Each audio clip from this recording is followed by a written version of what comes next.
Hello guys, magandang umaga for today's vlog. Nandito tayo sa Panluan kung saan kami nagtitinda rin ng mga pagkain. Pinoy pandikit. Ito ang pinakamatibay na pandikit. Magkano pilipit eh? Nasa na yung kasama ko? Ngayon mo na pera. Sarap, torta. Torta di ba to? Magkano ganyan yun? 10. Lang, may hina pera. Ay, paano ko ito mabibila ng bike? Wala nang tama. Ayun, layo ah. Ang dami nagtitinda.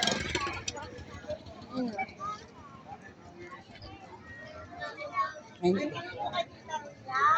Ayun yung aking kasama. Ang dami nila mga nabibiling manok, baboy. Yan.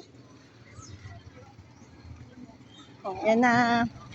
Mga walang laman, gumala lang. Tabi oh, may sasakyan oh. May dadaan oh. Yan.